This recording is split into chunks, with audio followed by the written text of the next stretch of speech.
Ever stop and wonder why we even have governments? I mean, why do we follow all these rules, pay taxes, and agree not to do whatever we want whenever we want? Well, it turns out three brilliant thinkers, Thomas Hobbes, John Locke, and Jean-Jacques Rousseau, drew up the original blueprints for our society. And let me tell you, their designs are wildly different. So let's dive in and see how they thought our world should be built. Right, this is the big question, isn't it? And these three guys gave us some of the most powerful answers we've ever had. They did this really cool thought experiment. They imagined what life was like before any government existed. They called it the state of nature. And then they explained why we as humans would willingly agree to something called a social contract to get out of it. So, here's how we're going to break it all down. First, we'll look at their totally different ideas of what life was like before government. Then, we'll get into the social contract itself. After that, we'll check out the kinds of governments they thought were best. And finally, and this is the really cool part, we'll see how their ideas are still shaping our world right here, right now.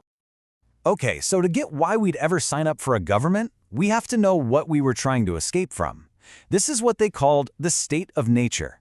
Just imagine it. No laws, no police, no judges, nobody in charge to keep things in order. What would that actually look like? And boom, right out of the gate, they could not disagree more. For Hobbes, it's an absolute nightmare, a total free-for-all. For Locke, it's actually not so bad, mostly peaceful, just a few glitches. And for Rousseau, it was basically paradise, a paradise that we lost. And you got to remember these starting points because they are the key to understanding everything else. Wow, you can really feel this quote. Hobbes was writing during the English Civil War, so he saw chaos and bloodshed up close. He believed that deep down we're all driven by a relentless hunger for power. And when everyone wants stuff but there's not enough to go around, you get a constant state of war, where everyone is terrified of being killed. Locke gives us a completely different picture. He thought people were mostly reasonable.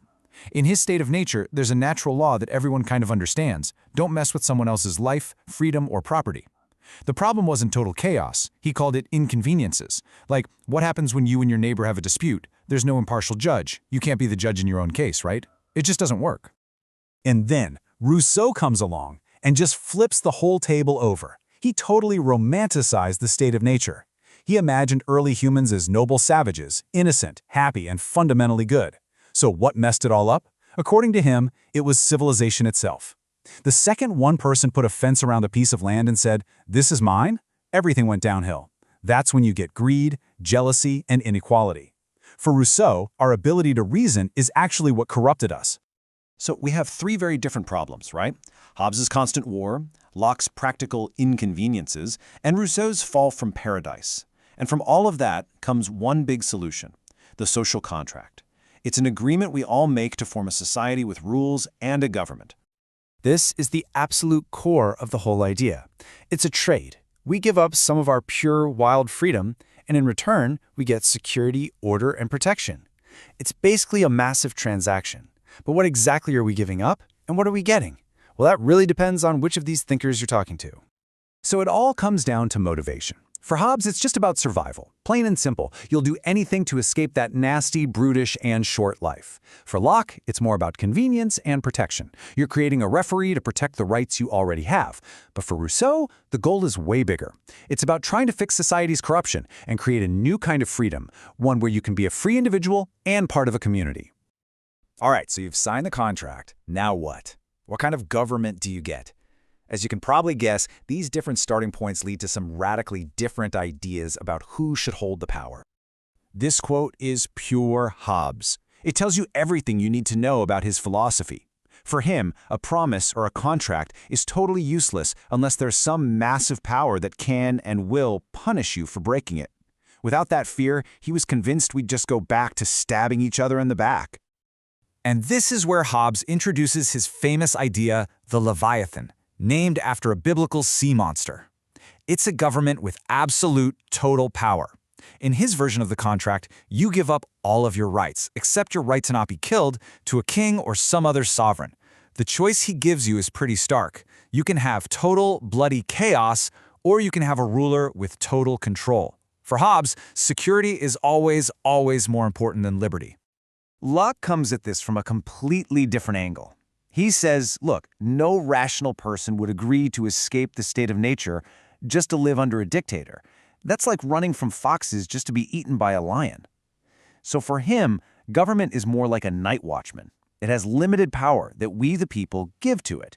Its only job is to protect our natural rights, life, liberty, and property. And this is huge, if the government breaks that trust, the people have the right to get rid of it, even by revolution.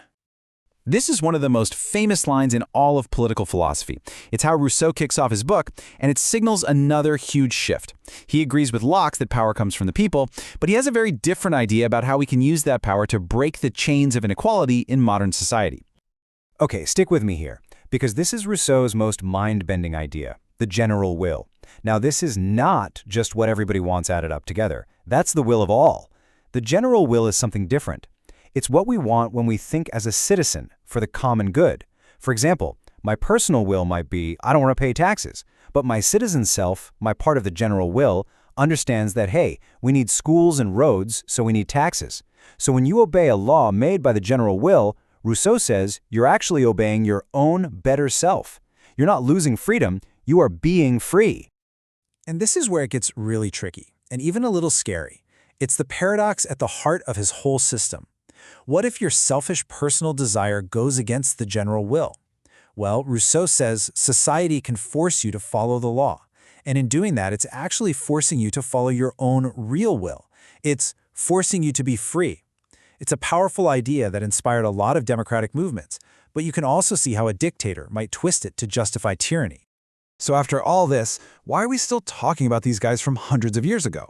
Well, because these three blueprints, one for security, one for liberty, and one for the collective good, are still the bedrock of almost every political argument we have today. I mean, you can see their fingerprints everywhere. Hobbes's hard-nosed focus on state power and security, that's the foundation of how many countries think about international relations. Locke? He's basically the father of modern liberal democracy. His ideas about natural rights and government by consent are written directly into things like the U.S. Declaration of Independence. And Rousseau's idea that ultimate power belongs to the people, that's the moral heartbeat of democracy itself. Seriously, once you see it, you can't unsee it. Anytime you hear a debate about government surveillance versus personal privacy, that is a Hobbes versus Locke argument. When you read the words, "we the people" in a constitution, you're hearing an echo of Rousseau. Every single time we argue about the balance between security and freedom, these three philosophers are right there in the room with us. So I'll leave you with this question to chew on. Every society is constantly trying to find the right balance between these three big ideas: the security of Hobbes, the liberty of Locke, and the equality of Rousseau. So what do you think? What's the right mix? And maybe more importantly, which one of their worlds do you think we're living in right now? The answer is being decided every single day.